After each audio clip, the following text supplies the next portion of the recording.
When I was young, I tried to teach myself how to write with my left hand because I heard somewhere that left-handed people had more creativity.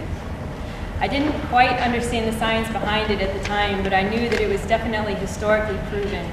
Picasso, Van Gogh, Da Vinci, Dali, all left-handed. I craved creativity, the ability to have thoughts flow through my palms to the paper like lava, perfectly illustrating the molten ideas I had building up in my head. Now I'm a wilderness explorer of sorts in a blue room of my own. The cold haunts me as a reminder of who I really am.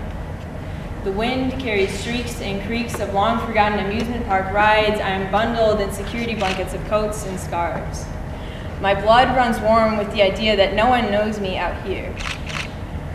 My footsteps guide themselves in the direction of the sunset low on the horizon. Soon the northern lights are my welcome mat, and home becomes wherever I give up for the night. The truth carried by the cold wind billows and circles me. It's the freak show at a circus. The things that seem to contradict the basic laws of nature yet persist to exist anyways. The bearded ladies, the acrobats in knots, and I, with flesh-turned amphibian, an expert at chameleoning myself into skin that is not my own. I am a wilderness explorer walking in the footsteps of Chris McCandless. His body was found alone in the Alaskan tundra clutching a journal with the words, "Happiness is only real when shared," scrawled inside. He had reached this culmination of speculation, this apparent epiphany as hypothermia consumed him, and the cold wind howled through his lonely teeth, chilling his lungs and freezing his heart. The heat of my own can only thaw the cool blood that collects in my fingertips for so long.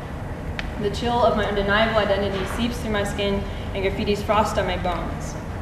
Hypothermia is defined as a medical emergency that occurs when a body loses heat faster than it can produce it. The more I tried to convince myself that genetic predispositions were just suggestions, the harder it became to believe it. I would just keep telling myself, I am left-handed, I am left-handed, I am a wilderness explorer. I wonder what it would be like to follow the sunset around the world. To chase the summer fruit salad hues over peaks and oceans, would it feel like I'd be suspended in time? I know that in its last stages, hypothermia causes organs to shut down and convinces the brain that the body is in fact overheating. This is why its victims are often found free of their warm and protective clothing. I am a wilderness explorer, and the starry night sky is just like me. You see, it chases the sunset too. The days have begun to melt into the nights like Salvador's clocks. Lately, it hasn't been so much about exploring this blue room as it is about running away. I am just another Vitruvian man. The persistence of cold challenges the persistence of memory. Time drips away and freezes immediately out here in the tundra.